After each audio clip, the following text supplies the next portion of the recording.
केंद्रीय मंत्रिमंडल के मेरे सहयोगी श्रीमती निर्मला सीतारमण जी, श्री राव इंद्रजीत सिंह, पंकज चौधरी जी, श्री भागत कृष्णराव कराड जी, अन्य सभी महानुभाव, देवी और सज्जनों, बीते वर्षों में मिनिस्ट्री ऑफ फाइनेंस और मिनिस्ट्री ऑफ कॉरपोरेट अफेयर्स उन्होंने अपने कार्य के द्वारा सही समय पर सही निर्णयों के द्वारा अपनी एक लीगेसी बनाई है, एक बेहतरीन सफर तय किया है। आप सभी इस विरासत का हिस्सा हैं। देश के सामान्य जन के जीवन को आसान बनाना हो या फिर देश की अर्थव्यवस्था को सशक्त करना हो, बीते 75 वर्षों में अनेक साथियों ने बहुत बड़ा कंट्रीब्यूशन किया है। ये आइकॉनिक वीक ऐसे हर साथी को, अतीत के ऐसे हर प्रयास को जीवंत करने का अवसर है। आजादी के अमृत काल में हम अपने इस अतीत से प्रेरित होकर अपने प्रयासों को और बेहतर कर सके, ये इस दिशा में बहुत अच्छा कदम है। आज यहां रुपये की गौरवशाली यात्रा को भी दिखाया गया।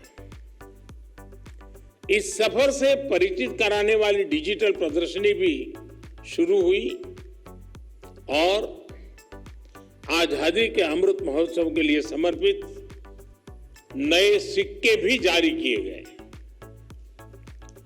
ये नए सिक्के देश के लोगों को निरंतर अमृत काल के लक्ष्य याद दिलाएंगे, उन्हें राष्ट्र के विकास में योगदान के लिए प्रेरित करेंगे।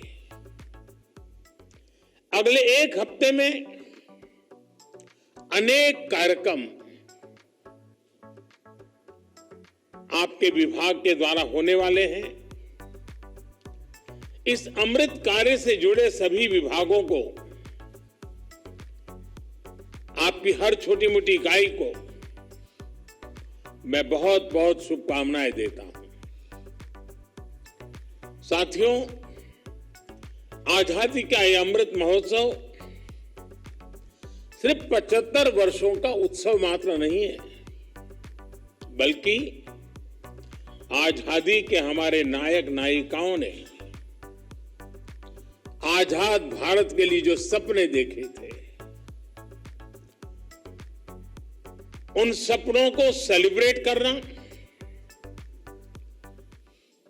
उन सपनों को परिपूर्ण करना, उन सपनों में एक नया सामर्थ्य भरना और नए संकल्प लेकर के आगे बढ़ने का यह पल है। आजादी के लंबे संघर्ष में जिसने भी हिस्सा लिया, उसने इस आंदोलन में एक अलग डायमेंशन को जोड़ा, उसकी ऊर्जा बढ़ाई। किसी ने सत्याग्रह का रास्ता अपनाया, किसी ने अस्त्र शस्त्र का रास्ता चुना, किसी ने आस्था और अध्यात्म का रास्ता चुना, तो किसी ने इंटेलेक्चुअली आजादी की अलग को जगाने में अपनी कलम की ताकत का उपयोग किया। किसी ने कोर्ट कचहरी में मुकदमे लड़ करके देश की आजादी में एक नई ताकत भरने का प्रयास किया।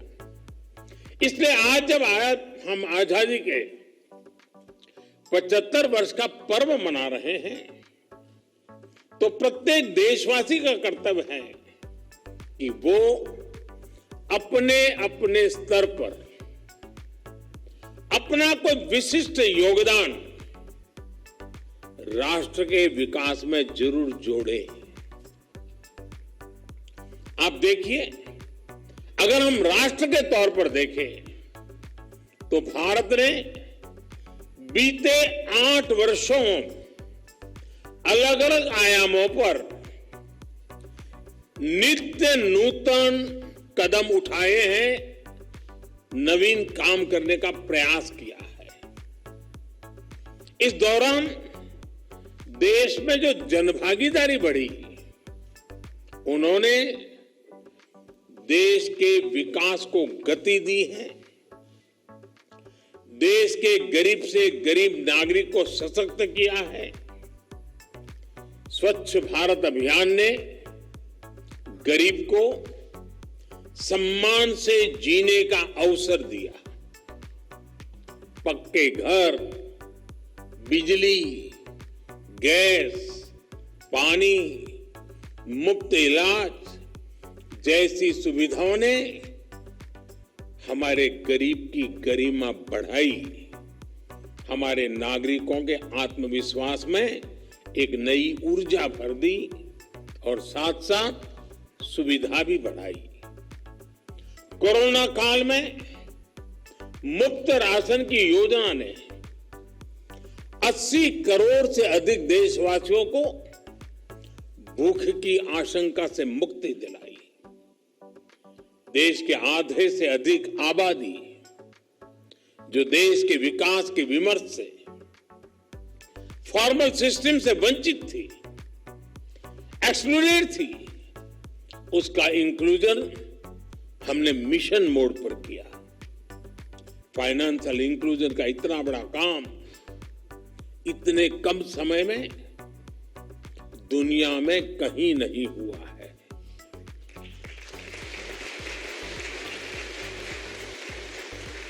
और सबसे बड़ी बात, देश के लोगों में अभाव से बाहर निकलकर सपने देखने और सपनों को साकार करने का नया हौसला हमें देखने को मिला। साथियों, आजादी के 7 दशक बाद ये जो इतना बड़ा परिवर्तन आया है, उसके केंद्र में पीपल सेंट्रिक गवर्नेंस है। गुड गवर्नेंस का लगातार प्रयास है। एक समय था जब हमारे देश में नीतियों और निर्णय गवर्नमेंट सेंट्रिक होते थे, यानी किसी योजना के शुरू होने के बाद ये लोगों की जिम्मेदारी थी कि वो सरकार तक पहुंचकर उसका लाभ उठाएं। इस तरह की व्यवस्था में सरकार और प्रशासन दोनों की ही जिम्मेदारी कम हो जाती थी। अब जैसे किसी गरीब छात्र को पढ़ाई के लिए आर्थिक मदद की जरूरत होती थी, तो पहले वो अपने परिवार, अपने रिश्तेदारों या फिर दोस्तों से मदद लेने के लिए मजबूर था। इसी काम के लिए सरकार की जो भी योजनाएं थी, उसमें इतनी ज्यादा प्रक्रियाएं होती थी कि वो उस मदद को पाने के लिए आगे ही नहीं बढ़ता था।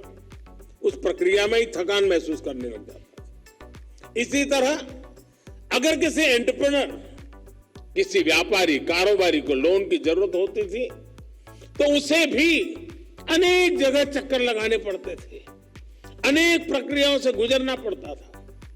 अक्सर ये भी होता था कि अधूरी जानकारी की वजह से वो मंत्रालय की वेबसाइट तक भी नहीं पहुंच पाता था। ऐसी मुश्किलों का नतीजा ये होता था कि छात्र हो या व्यापारी अपने सपने बीच में ही छोड़ देता था, उन्हें पूरा करने के लिए कदम ही नहीं उठाता था। पहले के समय गवर्नमेंट सेंट्रिक गवर्नेंस का देश ने बहुत बड़ा खामियाजा उठाया है, लेकिन आज 21वीं सदी का भारत पीपल सेंट्रिक गवर्नेंस के अप्रोच के साथ आगे बढ़ा है। ये जनता ही है जिसने हमें अपनी सेवा के लिए यहां भेजा है। इसलिए हमारी ये सर्वोच्च प्राथमिकता है कि हम खुद जनता तक पहुंचे, हर पात्र व्यक्ति तक पहुंचना, उसे पूरा लाभ पहुंचाना, ये दायित्व हम पर है। अलग अलग मंत्रालयों के अलग अलग वेबसाइटों के चक्कर उसे लगाने से बेहतर कि वो भारत सरकार के एक पोर्टल तक पहुंचे और उसकी समस्या का समाधान हो। आज जन समर्थ पोर्टल लॉन्च किया गया है, वो इसी लक्ष्य के साथ बढ़ाया गया है। अब भारत सरकार की सभी क्रेडिट लिंक स्कीम्स अलग अलग माइक्रो साइटों पर नहीं बल्कि एक ही जगह पर उपलब्ध होगी।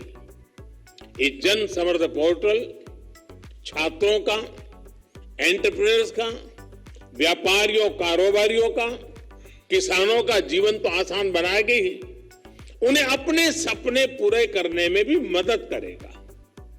अब छात्र आसानी से जानकारी ले पाएंगे कि कौन सी सरकारी योजना का उन्हें सबसे ज्यादा लाभ होगा, वो कैसे उसका फायदा उठा सकता है। इसी तरह हमारे युवा आसानी से ये तय कर पाएंगे कि उन्हें मुद्रा लोन चाहिए या स्टार्टअप इंडिया लोन चाहिए। जन समर्थ पोर्टल के माध्यम से अब देश के युवाओं को, मध्यम वर्ग को एंड टू एंड डिलीवरी का एक बड़ा प्लेटफॉर्म मिला है। और जब लोन लेने में आसानी होगी, कम से कम प्रक्रियाएं होगी, तो ये भी स्वाभाविक है कि ज्यादा से ज्यादा लोग लोन लेने के लिए आगे आएंगे। ये पोर्टल स्वरोजगार को बढ़ाने में, सरकार की योजनाओं को सभी लाभार्थियों तक ले जाने में अहम भूमिका निभाने वाला है। मैं जन समर्थ पोर्टल के लिए देश के युवाओं को विशेष रूप से बधाई देता हूं। आज यहां इस कार्यक्रम में बैंकिंग सेक्टर के दिग्गज भी मौजूद हैं। मेरा उनसे आग्रह है कि सारे बैंकर्स भी जन समर्थ पोर्टल को सफल बनाने के लिए, युवाओं को लोन मिलना आसान बनाने के लिए अपनी भागीदारी ज्यादा से ज्यादा बढ़ाएं। साथियों, कोई भी सुधार हो, रिफॉर्म हो, अगर उसका लक्ष्य स्पष्ट है, उसके इंप्लीमेंटेशन को लेकर गंभीरता है, तो उसके अच्छे नतीजे भी आना तय है। बीते 8 वर्षों में देश ने जो रिफॉर्म किए हैं, उनमें बड़ी प्राथमिकता इस बात की को भी दी गई है कि हमारे देश के युवाओं को अपना सामर्थ्य दिखाने का पूरा मौका मिले। हमारे युवा अपनी मनचाही कंपनी आसानी से खोल पाए, वो अपने एंटरप्राइज आसानी से बन पाए, उन्हें आसानी से चला पाए, इस ओर जोर दिया गया है। इसलिए 30,000 से ज्यादा कंप्लायंसेस को कम करके 1,500 से ज्यादा कानूनों को समाप्त करके कंपनीज एक्ट के अनेक प्रावधानों को डीक्रिमिनलाइज करके हमने सुनिश्चित किया है कि भारत की कंपनियां न सिर्फ आगे बढ़े बल्कि नई ऊंचाई को प्राप्त करें। साथियों, रिफॉर्म्स यानी सुधार के साथ ही हमने जिस बात पर फोकस किया है वो है सरलीकरण, सिंप्लीफिकेशन। केंद्र और राज्य के अनेक टैक्सों के जाल की जगह अब जीएसटी ने ले ली है और इस सिंप्लीफिकेशन का नतीजा भी देश देख रहा है। अब हर महीने जीएसटी कलेक्शन 1 लाख करोड़ से रुपए के पार जाना सामान्य बात हो गई है। ईपीएफओ रजिस्ट्रेशन की संख्या में भी हम लगातार बढ़ोतरी देख रहे हैं। सुधार, सरलीकरण से आगे बढ़कर अब हम सुगम व्यवस्था का निर्माण कर रहे हैं। जेम पोर्टल की वजह से एंटरप्रेन्योर्स और एंटरप्राइज के लिए सरकार के अपना प्रोडक्ट बेचना बहुत आसान हो गया है। इसमें भी खरीद का आंकड़ा 1 लाख करोड़ को पार कर रहा है। आज देश में निवेश करने के लिए कहां कहां संभावनाएं हैं, वो जानकारी इन्वेस्ट इंडिया पोर्टल के माध्यम से आसानी से उपलब्ध है। आज अनेक तरह की क्लियरेंसेस के लिए सिंगल विंडो क्लियरेंस पोर्टल है। इसी कड़ी में ये जनसंपर्क पोर्टल भी देश के युवाओं, देश के स्टार्टअप्स को बहुत मदद करने वाला है। आज हम सुधार, सरलीकरण, सुगमता की शक्ति के साथ आगे बढ़ते हैं तो सुविधाओं का नया स्तर प्राप्त होता है। सभी देशवासियों को आधुनिक सुविधाएं देना, उसके लिए नित नए प्रयास करना, नए संकल्प लेकर उन्हें सिद्ध करना हम सभी का दायित्व है। साथियों, बीते 8 वर्षों में हमने दिखाया है कि भारत अगर मिलकर कुछ करने की ठान ले तो पूरी दुनिया के लिए एक नई उम्मीद बन जाता है। आज दुनिया सिर्फ एक बड़े कंज्यूमर मार्केट के रूप में ही नहीं, बल्कि एक समर्थ game changer, creative, innovative ecosystem के रूप में आशा और अपेक्षाओं से हमारी तरफ आज दुनिया देख रही है। दुनिया के एक बड़े हिस्से को भारत से समस्याओं के समाधान की अपेक्षाएं हैं। ये इसलिए संभव हो पा रहा है क्योंकि बीते 8 सालों में हमने सामान्य भारतीय के विवेक पर भरोसा किया। हमने जनता में ग्रोथ में इंटेलिजेंट पार्टिसिपेंट्स के रूप में प्रोत्साहित किया।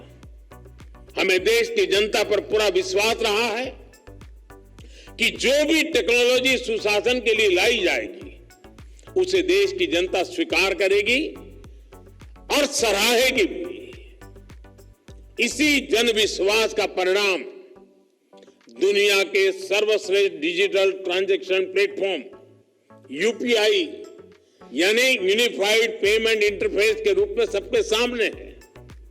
आज दूर सुदूर गांव से लेकर शहरों के मोहल्लों में रेहड़ी ठेले पर भी 10-20 रुपये से लेकर लाखों के ट्रांजैक्शन देशवासी इस पर आसानी से कर रहे हैं। हमें भारत के युवाओं में इनोवेशन और एंटरप्रेन्योरशिप को लेकर जो जुनून है उस पर भी बहुत अधिक विश्वास था। देश के नौजवानों में छुपे इस जुनून को रास्ता देने के लिए स्टार्टअप इंडिया का प्लेटफॉर्म दिया गया। आज देश में लगभग 70,000 स्टार्टअप्स हैं और हर रोज इसमें दर्जनों नए सदस्य जुड़ रहे हैं। साथियों, आज देश जो हासिल कर रहा है उसमें बहुत बड़ी भूमिका स्वप्रेरणा की है, सबके प्रयास की है। देशवासी आत्मनिर्भर भारत अभियान से, वोकल फॉर लोकल जैसे अभियानों से भावनात्मक रूप से जुड़ गए हैं। इसमें अब आप सभी की मिनिस्ट्री ऑफ फाइनेंस और मिनिस्ट्री ऑफ कॉर्पोरेट अफेयर्स की भूमिका बहुत बढ़ गई है। अब हमें योजनाओं के सैचुरेशन तक तेजी से पहुंचना है। हमने फाइनेंशियल इंक्लूजन का प्लेटफॉर्म तैयार किए हैं। अब हमें इनके सदुपयोग को लेकर जागरूकता बढ़ानी है। जो फाइनेंशियल सॉल्यूशन भारत के लिए तैयार किए हैं वो अब दुनिया के दूसरे देशों के नागरिकों को भी समाधान दे, इसके लिए भी प्रयास होना चाहिए। हमारे बैंक, हमारी करेंसी, इंटरनेशनल सप्लाई चेन का, इंटरनेशनल ट्रेड का व्यापक हिस्सा कैसे बने, इस पर भी फोकस जरूरी है। मुझे विश्वास है कि आजादी के अमृत काल में बेहतर फाइनेंशियल और कैपिटल कॉर्पोरेट गवर्नेंस को आप निरंतर प्रोत्साहित करते रहेंगे। आज इस समारोह के लिए और 75 स्थान पर जो भी साथी बैठे हैं उन सबको अनेक अनेक शुभकामनाएं देते हुए मैं मेरी वाणी को विराम देता हूं। बहुत बहुत धन्यवाद।